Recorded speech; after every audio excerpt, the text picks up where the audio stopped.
नमस्कार दोस्तों।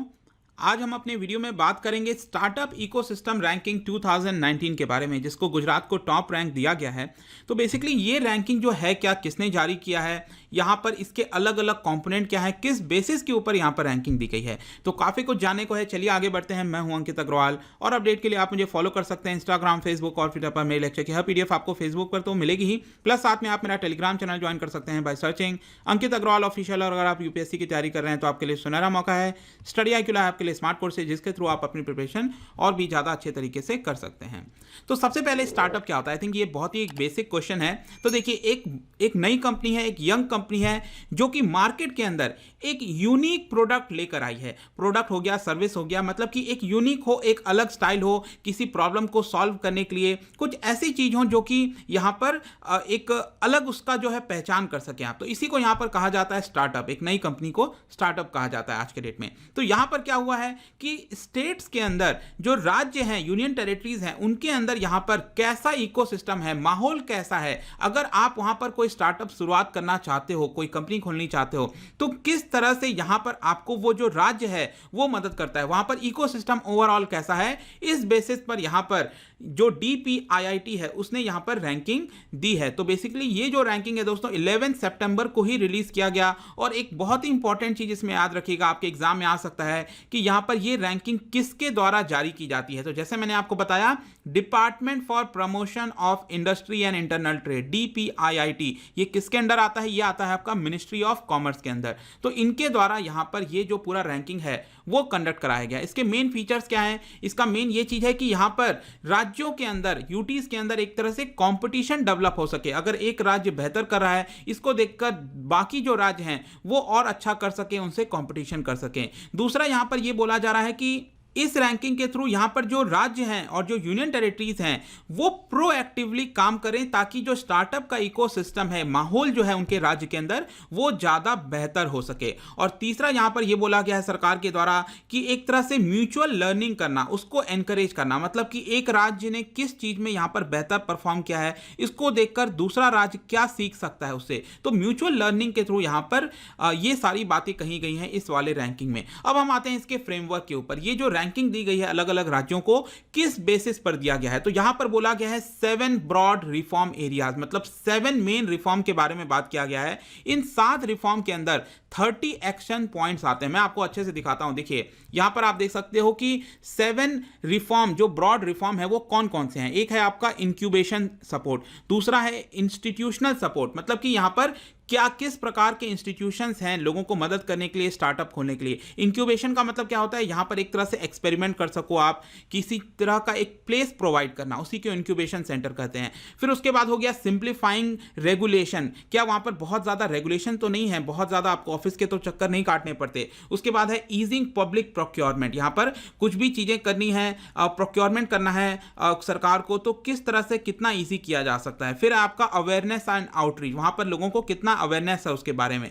फिर आपका वेंचर फंडिंग सपोर्ट, मतलब स्टार्टअप को सबसे बड़ी चीज की क्या आवश्यकता पड़ती है कि क्या वहां पर कोई लोग हैं जो सपोर्ट कर सकते हैं, फंडिंग कर सकते हैं उस स्टार्टअप को। फिर है आपका सीड फंडिंग सपोर्ट, मतलब स्टार्टिंग में जब अभी स्टार्टअप बना नहीं है लेकिन स्टार्टिंग में कोई चीज वो करना चाह रहा है, तो सीड फंडिंग उसको कहा जाता है। तो उसका कितना सपोर्ट मिल रहा है। तो ये मेन 7 ब्रॉड रिफॉर्म्स हैं और इसके अंदर टोटल आपको 30 एक्शन पॉइंट्स देखने को मिलेंगे। अब ये जो 30 एक्शन पॉइंट है दोस्तों, अगर आपको इसके बारे में भी जानना है तो आप देख सकते हो, यहां पर इसके वेबसाइट है स्टार्टअप इंडिया का। इसके अंदर आप जाओगे तो आपको मैंने ऑलरेडी बताया, ये 7 ब्रॉड रिफॉर्म है, इंस्टीट्यूशनल सपोर्ट, सिंप्लीफाइड रेगुलेशन हो गया, इस तरह की जो चीजें हैं, इसको अगर आप यहां पर क्लिक करेंगे तो आपको अलग अलग जो ओवरऑल 30 एक्शन पॉइंट है वो मिल जाएंगे। जैसे कि इंस्टीट्यूशनल सपोर्ट के अंदर स्टार्टअप पॉलिसी हो गया, फिर दूसरा है नोडल डिपार्टमेंट ऑफिसर टर्म हो गया, इस तरह की चीजें आपको देखने को मिलेंगी। वैसे ही अगर आप देखो इंक्यूबेशनल सपोर्ट हो गया, इसके अंदर जो एक्शन पॉइंट है वो है आपका एक्सेलरेशन प्रोग्राम है आपका।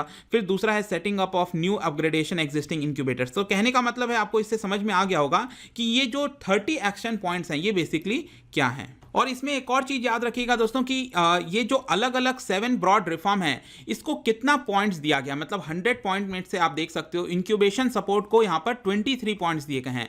वैसे ही यहां पर सबसे ज्यादा जो पॉइंट है वो याद रखिएगा इंस्टीट्यूशनल सपोर्ट को दिया गया है, 24 पॉइंट्स दिए गए हैं। उसके अलावा भी आप चाहो तो यहां पर इसको देख सकते हैं। अब यहां पर हम आते हैं कि कितने राज्यों को यहां पर पार्टिसिपेट किया गया है, कितने राज्य पार्टिसिपेट किए। देखिएगा ये आपका जो रैंकिंग है ये सेकेंड रैंकिंग आई है आपकी, मतलब कि 2018 की रैंकिंग आई थी, ये वाली रैंकिंग 2019 की रैंकिंग है। अब यहां पर क्या हुआ है कि इस बार रैंकिंग में 22 स्टेट्स और 3 यूनियन टेरिटरीज को यहां पर शामिल किया गया है। अब यहां पर क्या कहा गया है कि जितने भी हमने पैरामीटर्स की यहां पर बात की अभी, इसको यहां पर इंडिपेंडेंट एक्सपर्ट्स के द्वारा एसेस किया गया है। बेसिकली अभी कोविड-19 वगैरह चल रहा था, तो यहां पर फोन कॉल्स वगैरह के थ्रू आई थिंक 65-70,000 लोगों से यहां पर पूछा गया और इसके बेसिस पर यहां पर रैंकिंग दी गई है।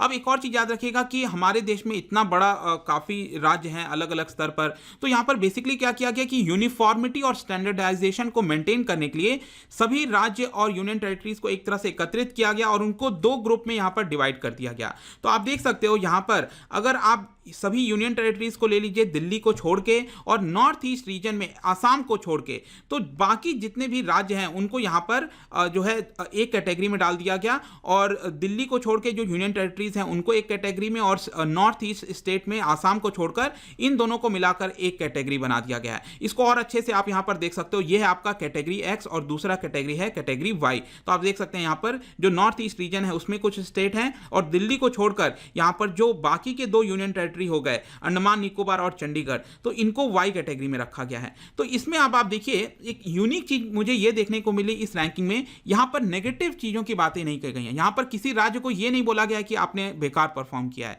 यहां पर बेसिकली आप देखोगे ये जो बेस्ट परफॉर्मर स्टेट है इस बार के रैंकिंग में वो दिया गया है गुजरात को, कैटेगरी एक्स के कैटेगरी में यहां पर आप देख सकते हो, और वाई कैटेगरी में आप देख सकते हो जो दूसरा कैटेगरी है उसमें अंडमान निकोबार आइलैंड को सबसे बेस्ट परफॉर्मर का अवार्ड दिया गया है। तो ये आपके एग्जामिनेशन पॉइंट ऑफ व्यू से इंपॉर्टेंट हो जाएगा कि बेस्ट परफॉर्मर कौन है, गुजरात और अंडमान एंड निकोबार आइलैंड्स। ठीक है, तो ये 2 हो गए आपके। उसके अलावा आप देखिए टॉप परफॉर्मर की बात की गई है, तो कर्नाटका और केरला ये 2 को टॉप परफॉर्मर दिया गया है। लीडर में दिया गया है बिहार, उड़ीसा, मतलब कि एक तरह से पॉजिटिव चीजों की बात कही जा रही है। यहां पर अगर सपोज किसी ने अच्छा परफॉर्म नहीं किया है तो उसको इमर्जिंग स्टार्टअप इकोसिस्टम बोल दिया गया। जैसे कि आप देख सकते हो उत्तर प्रदेश है, मध्य प्रदेश, आसाम, दिल्ली, आंध्र प्रदेश, तो इन सब राज्यों को क्या बोला गया है कि आप इमर्जिंग स्टार्टअप इकोसिस्टम है, मतलब कि आपके अंदर क्षमता है, आप और अच्छा कर सकते हैं। मतलब नेगेटिवली किसी को नहीं बोला गया, सबको पॉजिटिव वे में दिखाया गया है। इसके अलावा भी आप देखोगे तो यहां पर इस स्टार्टअप के रैंकिंग में अलग अलग चीजों के ऊपर भी रैंकिंग दी गई है, जैसे कि इंस्टीट्यूशन के मामले में किस राज्य ने बेटर परफॉर्म किया है,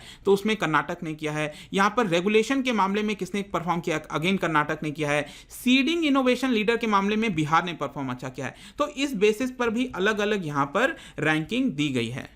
अब यहां पर सवाल आता है कि इसका फायदा क्या होगा, तो यहां पर यह बोला गया है सरकार के द्वारा कि हमारे राज्यों के अंदर जो इनोवेशन की कैपेसिटी है उसको बढ़ाने में यह मदद करेगा, क्योंकि यहां पर राज्य सरकार बहुत ज्यादा फोकस नहीं करती है इन सारी चीजों पर, लेकिन इस रैंकिंग के थ्रू यहां पर जो राज्य सरकार है वो अपनी कैपेसिटी को इंक्रीज करने की कोशिश करेंगे। इसके अलावा यहां पर बोला जा रहा है कि it will provide support in policy formulation and implementation, मतलब कि यहां पर किसी राज्य को कोई परेशानी है, कोई प्रॉब्लम है, तो उस तरह की जो सपोर्ट है वो इसके थ्रू यहां पर दी जाएगी। इसके अलावा भी आप देख सकते हो जो पीयूष गोयल हैं उनका यहां पर यह कहना है कि इसको हम एक तरह से विलेज और पंचायत लेवल पर जो न्यूट्रिशन की प्रॉब्लम है, इस तरह की जो अलग अलग प्रॉब्लम्स है हमारे देश में, उसको स्टार्टअप के थ्रू हम सॉल्व कर सकते हैं, क्योंकि उनके पास इनोवेटिव आइडियाज होते हैं, वो कई तरह के प्रोडक्ट लेकर आते हैं मार्केट में, जिसको लेकर कई सारे जो प्रॉब्लम्स है हमारे देश में उसको सॉल्व किया जा सकता है। अब लास्ट में जाने से पहले आपके मन में एक और सवाल आ सकता है कि अभी हमारे देश में कितने स्टार्टअप हैं, तो देखिएगा यहां पर DPIIT के द्वारा